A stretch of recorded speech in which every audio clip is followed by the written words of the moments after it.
आम आदमी पार्टी नेता संजय सिंह ने की प्रेस वार्ता।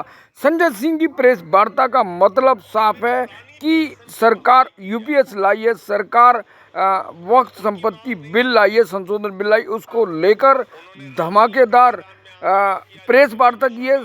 संजय सिंह ने सुनवाते हैं कि आखिर संजय सिंह क्या आरोप लगाते हैं मोदी सरकार का। बहुत सारे धरना प्रदर्शन किए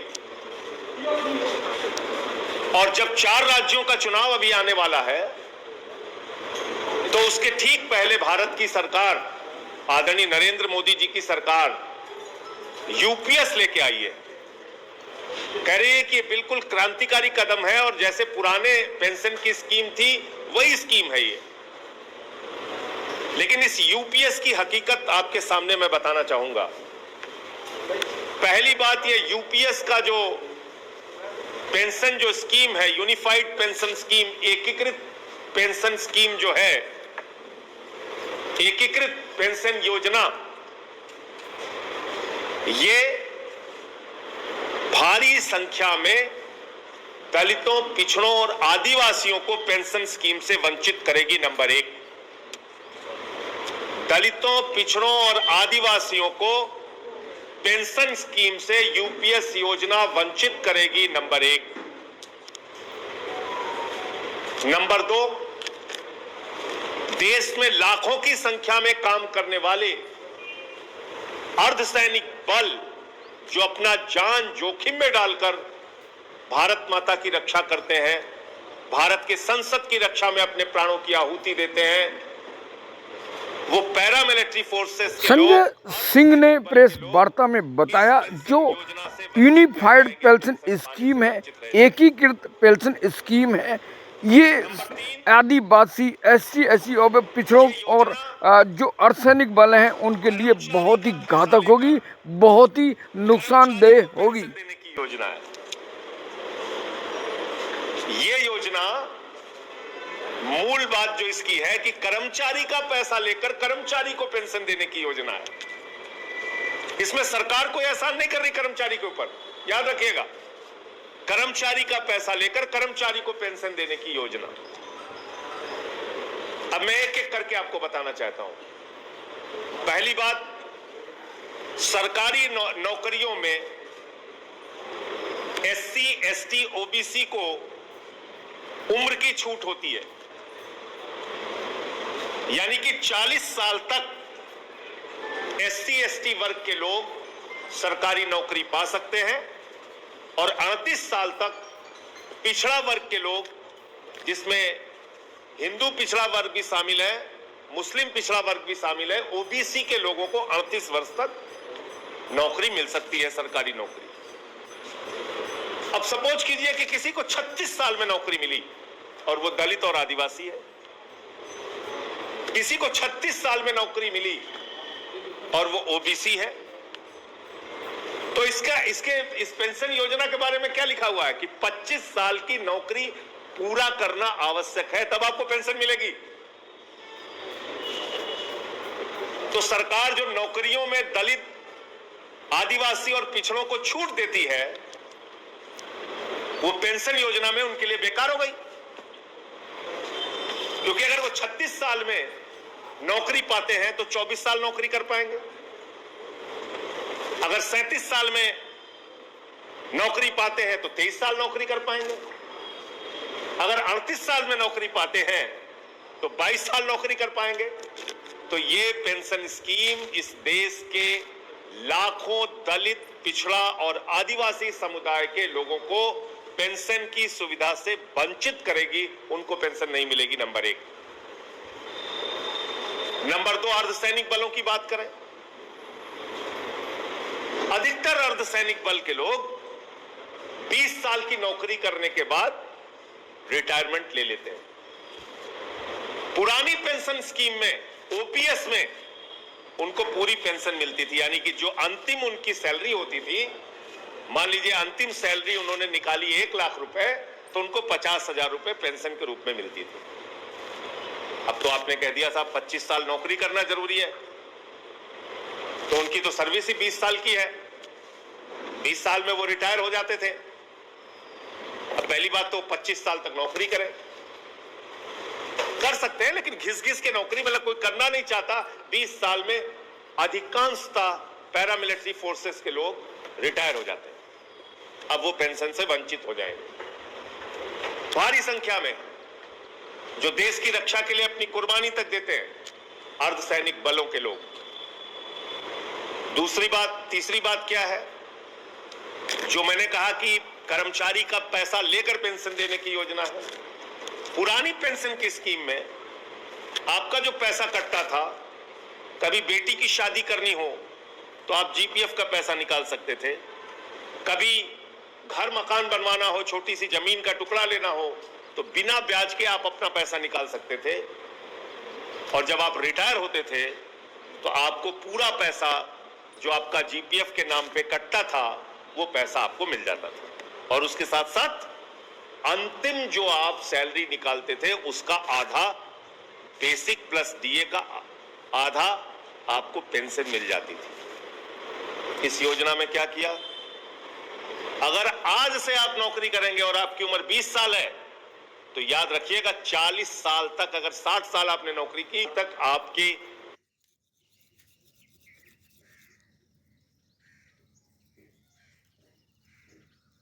40 साल तक, अगर 60 साल आपने नौकरी की तक आपके के नाम पे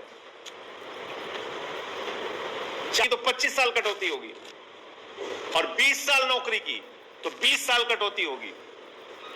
लेकिन जिसकी कटौती 25 साल तक होगी उसको तो पेंशन का लाभ मिलेगा, लेकिन जिसकी कटौती 20 साल होगी उसको पेंशन का लाभ नहीं मिलेगा। यह कौन सी योजना है भाई? आपने एक कर्मचारी का 20 साल तक पैसा काटा, या 24 साल 11 महीने तक आपने पैसा काटा 10%, लेकिन पेंशन योजना से, आपकी यूपीएस की योजना से वो वंचित रहेगा। क्यों? क्योंकि आपने इसमें शर्त लगा दी है 25 साल की नौकरी होना आवश्यक है।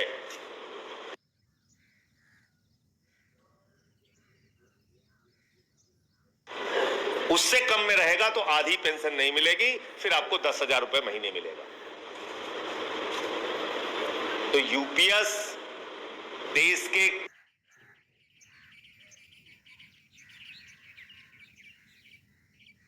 कर्मचारियों के साथ एक बहुत बड़ा धोखा है।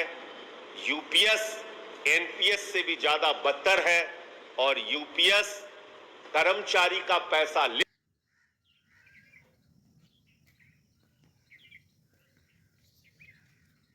लेकर कर्मचारी को पेंशन देने की योजना है। फिर तो अच्छा है, कोई कर्मचारी अपनी सैलरी से हर महीने 10% निकाल के किसी योजना में जमा कर दे, और वो अपने पेंशन के लिए बाद में वैसे ही उसको मिल जाएगी पेंशन। क्या जरूरत है कि आप काटेंगे और आप उसको बाद में देंगे? और 2-3 चीजों की स्पष्टता नहीं है, मैं आपके माध्यम से सरकार से उस पर स्पष्टीकरण चाहूंगा। मान लीजिए, ईश्वर न करे कि किसी का आपने 40 साल तक उसकी नौकरी में 10% सैलरी काटी और 62 साल की उम्र में उसकी मृत्यु हो गई। 2 साल उसने पेंशन योजना का लाभ लिया और उसके बाद उसकी मृत्यु हो गई, तो आगे जो उसका पैसा जमा है पास, उसका क्या होगा? आपसे पूछना चाहता हूं, जानना चाहता हूं, उस पर मेरे पास कोई स्पष्टीकरण नहीं है इसका। तो मैं फिर दोहरा रहा हूं कि यूपीएस की योजना बंद की जाए और ओल्ड पेंशन स्कीम, जो इस देश के लाखों कर्मचारियों की मांग है, वो ओल्ड पेंशन स्कीम लागू किया जाए। और मैंने पार्लियामेंट में भी बार बार बोला है, फिर दोहरा रहा हूं, कोई 40 दिन सांसद रह जाए, 40 दिन विधायक रह जाए, 40 दिन एमएलसी रह जाए, 40 दिन एमएलए रह जाए, तो उसको पूरी जिंदगी पेंशन मिलती है। कोई कर्मचारी 40 साल अगर कर्मचारी रहता है तो उसको पेंशन नहीं मिलती। इससे ज्यादा दुर्भाग्यपूर्ण इस देश के लोगों के लिए कुछ नहीं हो सकता। तो इसलिए ओल्ड पेंशन स्कीम के साथ आम आदमी पार्टी खड़ी है, कर्मचारियों के मांगों के साथ खड़ी है। आज विजय बंधु जी से भी मेरी बात हुई, और आगे अगर वो अपनी लड़ाई को जारी रखेंगे तो हम लोग उनका साथ देंगे। और हमारी मांग अभी भी वही है कि ओल्ड पेंशन स्कीम लागू किया जाए, जिसमें आप दलितों को, पिछड़ों को, आदिवासियों को बगैर भेदभाव के पेंशन योजना का लाभ दें, जिसमें आप पैरामिलिट्री फोर्सेस को बगैर किसी भेदभाव के पेंशन का लाभ दें, जिसमें आप 20 साल की नौकरी करके रिटायरमेंट करने वाले को भी पेंशन का लाभ दें और अंतिम सैलरी का आधा पेंशन दें, क्योंकि आपने यूपीएस में लिखा हुआ है कि 12 महीने की जो अंतिम जो 12 महीने होंगे उस सैलरी का एवरेज निकालकर आप पेंशन देंगे। तो लोग चिंता जता रहे थे, कई बार कोई वेतन आयोग आ जाता है, किसी तरीके से अचानक तनख्वाह बढ़ जाती है, तो उसका एवरेज आप निकालेंगे तो उसको भी एक घाटा और नुकसान उनका होता है। तो पहले जो नियम था ओपीएस का, पुरानी पेंशन का, कि अंतिम सैलरी का जो है आप पैसा निकाल के दें, नंबर 1। दूसरा, वक्फ बोर्ड के बिल की बहुत चर्चा हो रही है और अभी मैं मौलाना खालिद रशीद फरंगी महली साहब से मिलके आया, जो मुस्लिम पर्सनल लॉ बोर्ड के मेंबर हैं, और भी कई संस्थाओं से मैं मिला। पिछले दिनों Indian Muslims for civil rights एक संस्था है जिसके प्रोग्राम में मैं गया था, अदीब अनवर साहब के, वहाँ भी बहुत सारे मुस्लिम इंटेलेक्चुअल्स और सिख कम्युनिटी के लोग, हिंदू कम्युनिटी के लोग सब आए हुए थे उसमें। तो ये वक्फ बोर्ड का बिल क्यों लाया जा रहा है, क्या है इसके पीछे की वजह? मैं जेपीसी का मेंबर भी हूं, जो पार्लियामेंट की कमेटी बनी है उसका सदस्य भी हूं, तो मेरी भी जिम्मेदारी है कि मैं इस बिल के बारे में समझूं। तो मैं गया, अभी आज उनसे मुलाकात की मैंने, तो इसमें 3-4 बड़ी भ्रांतियां फैलाई जा रही। क्या कहा जा रहा है? वक्फ बोर्ड किसी भी संपत्ति को अगर अपना कह दे तो वो संपत्ति उसकी हो जाएगी। ये कहां से निकाल के लाते हैं भाजपा वाले?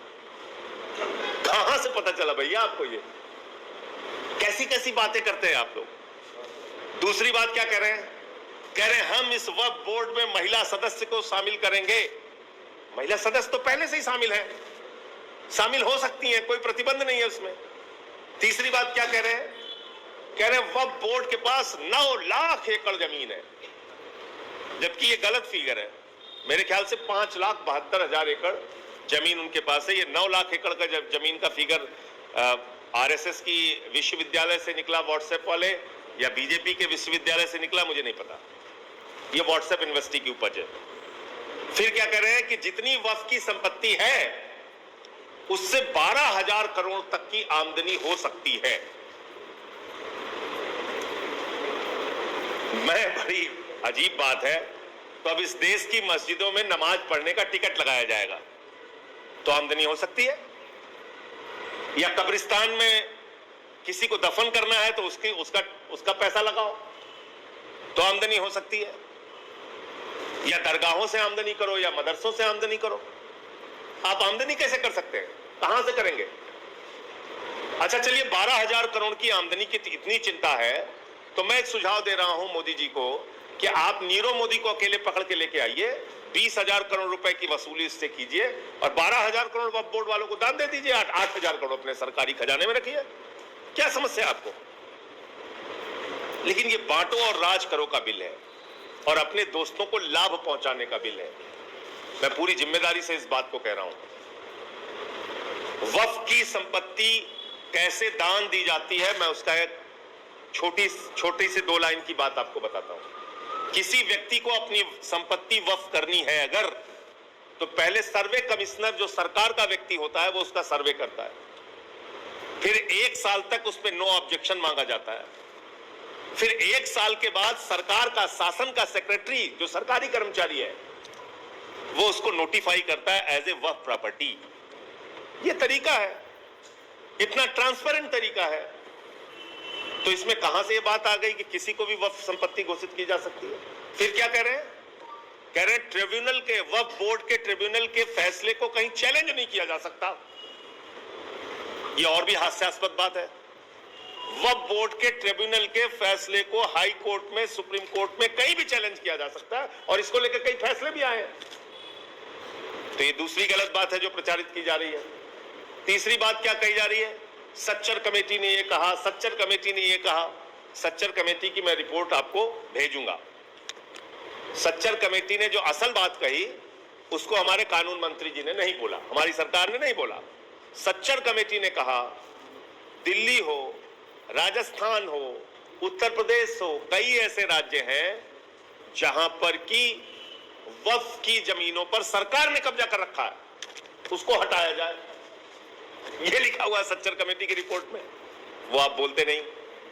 और एक महत्वपूर्ण बात यह है, ये बाबा साहब के द्वारा लिखे गए भारतीय संविधान की धारा 26 के भी खिलाफ है। धारा 26 क्या कहती है? धारा 26 कहती है किसी भी धर्म के व्यक्ति को अपने उपासना पद्धति के हिसाब से पूजा पाठ इबादत करने की, प्रार्थना करने की पूरी छूट है। और दूसरा, वो कानून कहता है, भारत का वो संविधान की धारा कहती है कि किसी भी व्यक्ति को अपनी धार्मिक संपत्ति के प्रबंधन की पूरी आजादी है, और उसमें उसी धर्म के व्यक्ति होंगे, कोई दूसरा धर्म का व्यक्ति नहीं होगा। ये लिखा हुआ संविधान में हमारे। तो आप कह रहे हैं कि उसमें गैर मुस्लिम को हम शामिल करेंगे, तो ये भारत के संविधान की धारा 26 के भी खिलाफ है। फिर आप कह रहे हैं उसमें प्रैक्टिसिंग मुस्लिम होगा तब वो वक्फ कर सकता है। बड़ी मजेदार बात सुनिएगा। कह रहे हैं कि 5 साल तक कोई व्यक्ति मुस्लिम धर्म के रीति रिवाजों का पालन करेगा पहले, तभी वो दान कर सकता है। बहुत सारे लोग होते हैं मुसलमानों में जो सिर्फ जुम्मे की नमाज पढ़ते हैं, बहुत सारे लोग होते हैं जो रोजा रखते हैं, नहीं रखते, लेकिन वो दान नहीं कर सकते। मोदी जी कह रहे हैं वक्फ नहीं कर सकता वो। और वक्फ के मूल कानून में क्या लिखा है कि मुस्लिम हो या गैर मुस्लिम कोई भी दान कर सकता है। तो दान कोई भी कर सकता है, लेकिन अब उसको परिवर्तित कर दिया कि नहीं साहब, वक्फ तो वही कर सकता है जो 5 साल का प्रैक्टिसिंग मुस्लिम हो। तो क्या मुसलमानों के घर में सीसीटीवी कैमरा लगाएंगे मोदी जी? चेक करेंगे कि वो नमाज पढ़ रहे नहीं पढ़ रहे, प्रैक्टिसिंग मुस्लिम है कि नहीं है? तो कुल मिलाकर ये जो कानून आया है वक्फ बोर्ड संशोधन बिल, मैं देश के लोगों को आगाह करना चाहता हूं, सावधान हो जाइए। अगला नंबर गुरुद्वारों की जमीनों को कब्जा करने का है, चर्च की जमीनों को कब्जा करने का है, मंदिर की जमीनों को कब्जा करने का है, दलितों और आदिवासियों की जमीनों को कब्जा करने का है। क्योंकि किसानों की जमीनों को कब्जा करने का 3 काला कानून फेल हो गया, इसलिए वक्फ की जमीन कब्जा होने जा रही है। और अगला नंबर गुरुद्वारा, चर्च और मंदिर की जमीनों को कब्जा करने का है, उसके लिए भी कानून आएगा। मैं देश के लोगों को आगाह करना चाहता हूं, नंबर 1। और नंबर 2, भारतीय सेना की जमीन को, 13,000 एकड़ जमीन को अभी उठाकर अपने दोस्त अडानी और कुछ लोगों को अयोध्या में दे दिया गया, ये भी एक बहुत बड़ा सच है। तो ये जमीनों को कब्जा करने की योजना है। ये वक्फ बोर्ड का संशोधन बिल ये जमीनों को कब्जा करके दोस्तों को देने की योजना है, और जिसमें उनके सबसे चहेते दोस्त अडानी के लिए कुछ भी करेगा वाला फॉर्मूला लागू करेंगे, नंबर 1। अब अंतिम बात, में 69,000 शिक्षक भर्ती का जो मामला है उसको मैंने बार बार उठाया था, और वो बात सच निकल के आई। तब हमारी बात मानी नहीं गई कि उसमें आरक्षण के नियमों का उल्लंघन किया गया था और पिछड़ा वर्ग के लोगों के आरक्षण को छीना गया था। लगभग 18,000 से लेकर 22,000 तक की बात उस समय आ रही थी कि उनकी नौकरियां खाई गई। अब दोनों पक्ष आंदोलन कर रहे हैं, जो नौकरी से निकाले गए और जिनको नौकरी मिलनी चाहिए थी। सरकार इसका समाधान निकाले, और इसका समाधान निकालकर आरक्षण उसकी मूल भावना के अनुसार, उसके मूल स्वरूप में, उसके नियमों के अनुसार, बगैर कोई हेर फेर किए लागू होना चाहिए। और जो शिक्षक भर्ती की बात है, 69,000 आपने किया है, बहुत सारे शिक्षकों के पोस्ट अभी भी खाली है, वो पूरी पोस्ट भरिए और सबको नौकरी दीजिए, ये बात हम कहना चाहते हैं। 2 दिन पहले बहुत ही आपत्तिजनक बयान भारतीय जनता पार्टी की सांसद कंगना रनावत जी ने दिया, और ये देश के अन्नदाताओं का अपमान है। 1 साल तक जिन्होंने आंसू गैस के गोले झेले, जिन्होंने लाठियां बर्दाश्त की, जिन्होंने मुकदमे बर्दाश्त किए, ये 750 किसानों की शहादत का अपमान है। क्योंकि किसानों को बलात्कारी कह रही है भाजपा की सांसद कंगना रनावत, हत्यारा कह रही है कंगना रनावत। अरे हत्या तो उनकी हुई, किसानों की हुई। मैं समझता हूं भारतीय जनता पार्टी को देश के अन्नदाताओं के अपमान के लिए माफी मांगनी चाहिए। अभी हरियाणा का चुनाव है, हरियाणा से लगा हुआ पंजाब है, महाराष्ट्र में किसानों की बड़ी संख्या है, झारखंड में किसानों की बड़ी संख्या है, जम्मू और कश्मीर है, चाहे देश के पैमाने पे हो, हर जगह इस मुद्दे को बार बार हम लोग बोलेंगे और किसानों को याद दिलाएंगे कि आपके बारे में कितनी घिनौनी और घृणित सोच भारतीय जनता पार्टी और उनकी सांसद की है। कभी उनको खालिस्तानी कहते हो, कभी पाकिस्तानी कहते हो, कभी आतंकवादी कहते हो।